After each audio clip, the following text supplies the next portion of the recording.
What if your past is just energy stuck in motion? Think about it. Most people wake up every day and immediately remember who they were yesterday. Same thoughts, same emotions, same reactions. That's not identity. That's a memory loop. You're not living your life, you're repeating it. But here's the breakthrough. You are not your past. You are the energy you choose to become. According to Dr. Joe Dispenza, you can't create a new future holding on to the emotions of the past. And Gregg Braden, a pioneer in bridging science and spirituality, explains it this way. Feeling is the prayer. When your emotion is elevated and your intention is clear, you become a powerful signal, and the field listens. So many of us are trapped in a cycle of emotional memory, replaying fear, guilt, and disappointment like a broken record. But there's a path out. It's not about changing everything around you. It's about changing the signal you send out from within. In the next few minutes, you'll discover how to unlock the quantum version of yourself, the version that already exists beyond your pain, your doubt, and your history.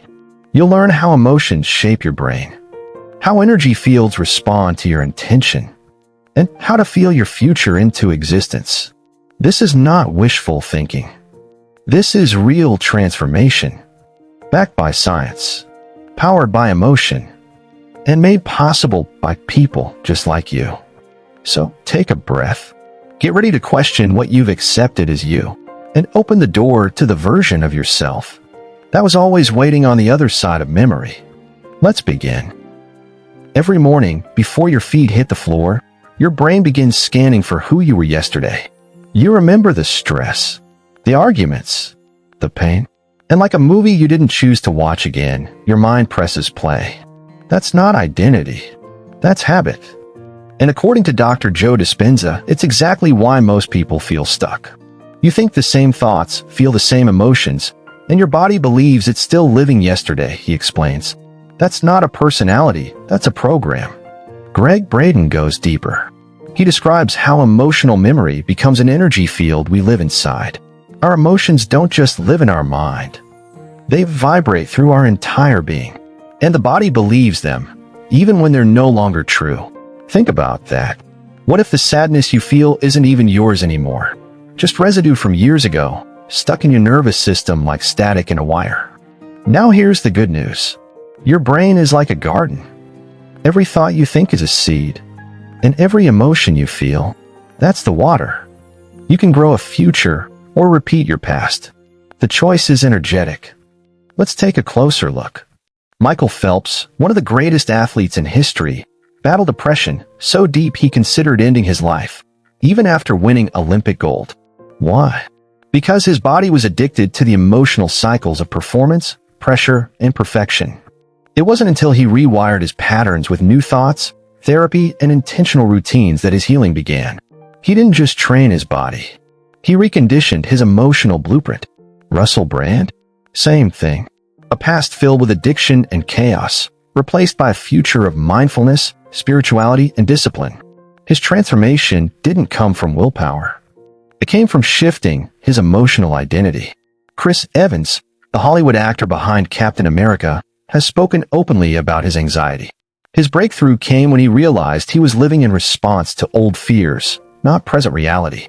He started using meditation and reframing to rewrite the script in his mind. And then there's Megan Fox. She spoke out about being consumed by anxiety and identity distortion from media pressure. Her healing began when she stepped out of the story others had written for her and started defining herself from within.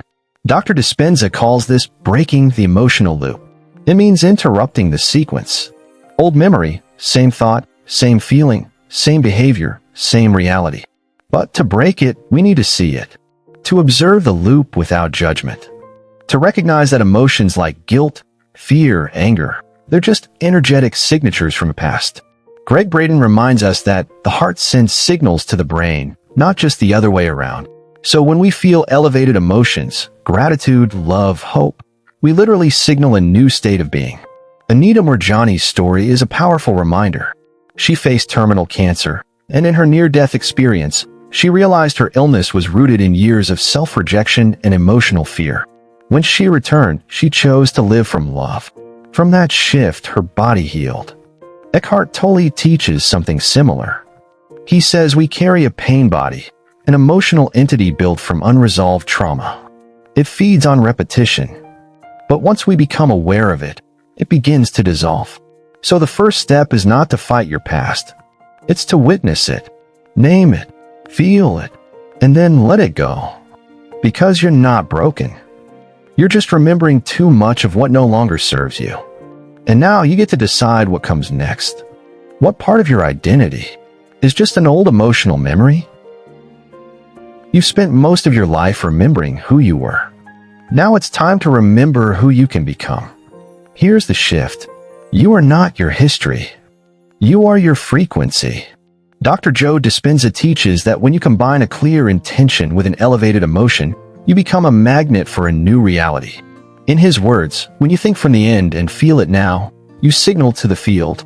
This isn't about daydreaming. This is about energy and identity. Gregg Braden, in his research on heart-brain harmony, explains that the heart sends more signals to the brain than the brain sends to the heart. And those signals are emotional. They carry information, not just through your body, but into the space around you. That space is the quantum field. It's the invisible ocean of energy that connects all living things. It responds to coherence, to emotion, to vibration. And when your inner world matches your desired outer world, you collapse possibility into reality. Let's make it real. Steve Harvey once said he visualized himself hosting his own show long before anyone knew his name. He held the image so clearly, every night, every morning, that it became his emotional truth. Years later, he walked into the exact set he had imagined. Joe Rogan talks about using altered states, through breathwork, stillness, and silence, to visualize who he wants to become. He says, you can rehearse the future. You can program the signal. Shaquille O'Neal has shared that even in high school, he'd practice mental movies of his performance before every game. Not just what he'd do, but how it would feel. He became the version of himself he had already seen inside.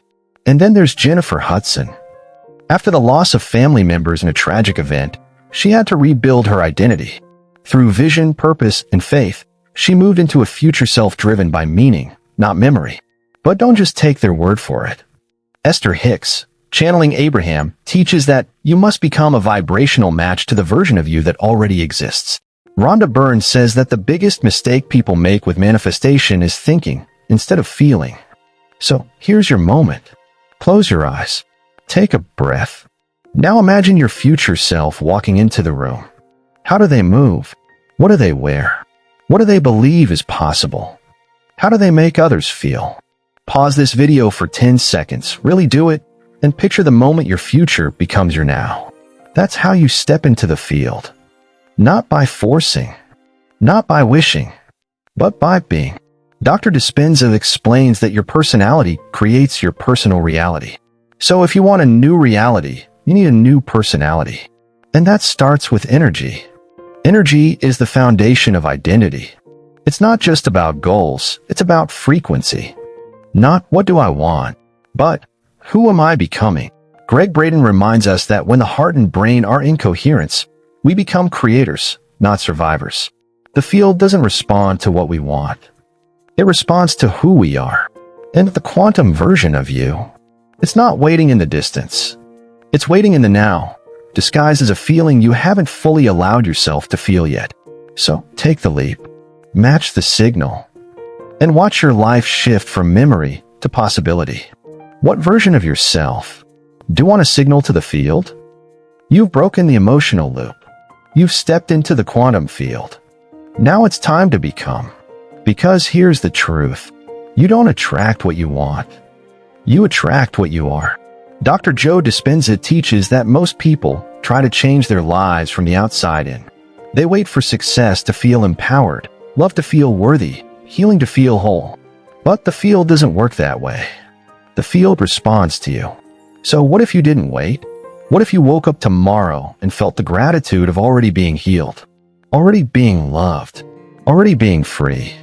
Gregg Braden explains that when the heart and brain are in coherence, when they're in emotional alignment, your body becomes a broadcasting system.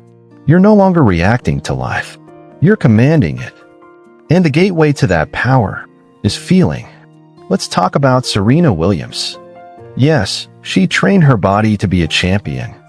But more than that, she trained her mind to feel victory before it happened. She visualized the win, felt it in her body, and stepped into the court as if it had already happened. That's not arrogance. That's embodiment. Terry Crews shared how he overcame a past of trauma and anger by feeling the emotional state of peace, long before it felt natural. He built rituals of meditation, self-reflection, and emotional honesty, and through that, rewired his internal signal. Gabrielle Bernstein teaches that the universe responds to who you are, not what you say. She calls it vibrational truth. If you want love, become the frequency of love. If you want success, become the frequency of courage. Trevor Noah, after losing everything during childhood in apartheid South Africa, didn't just climb out of struggle, he reframed it. He used humor, learning, and emotional awareness to turn his pain into creative power. Feeling is creation. It's not something you earn. It's something you allow. Dr. Dispenza describes meditation not as a way to escape, but a way to install the future self. He says, when you feel it, you become it. When you become it, you create it. So here's a simple practice. Close your eyes. Breathe slowly. Think of a moment you were deeply grateful. Let that feeling fill your chest, your arms, your hands. Let it overflow. That's coherence. That's power. That's creation. Jay Shetty, former monk-turned-teacher, explains that gratitude is not an outcome, it's an engine. He teaches that daily emotional rituals shape who we become far more than external goals. And Dr. Joe Vitale warns us, you can't attract abundance from fear. You have to feel abundance now, not later. So don't chase healing. Become the vibration where healing lives. Don't wait for love. Feel the version of you who already knows what it means to be loved. You're not preparing for your future. You're becoming it. And the real work? It's not to do more. It's to feel differently, on purpose, every single day. Because the field doesn't respond to what you think. It responds to how you feel. It responds to who you are when no one's watching. So let's ask the question that changes everything. What would happen if you stopped waiting and started feeling it real? You were never stuck. You were never broken. You were simply repeating energy from a past you didn't choose. No, you know how to stop. You've seen how your thoughts can trap you, how your emotions can loop you, but most importantly, how your awareness can free you. Dr. Joe Dispenza reminds us, when you feel it, you become it. When you become it, you create it. You don't need to chase anything. You don't need to fix yourself. You only need to remember the version of you that already exists, whole, healed, and aligned.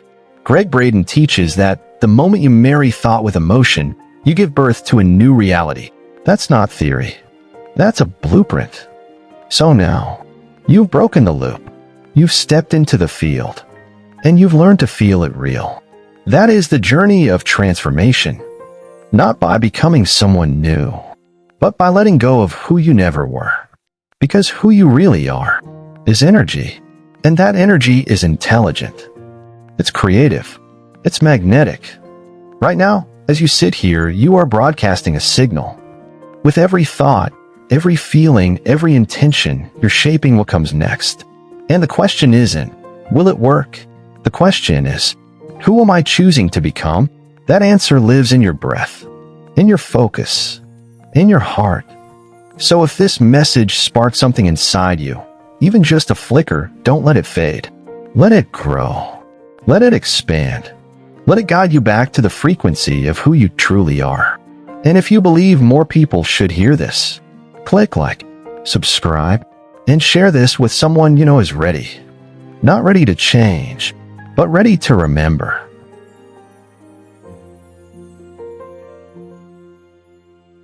Hey, incredible growth seekers. Wow, what a journey. If this video resonated, subscribe now for more life-changing content.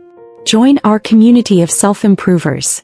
Smash that like button to fuel more content on mindfulness, goal setting, and emotional intelligence.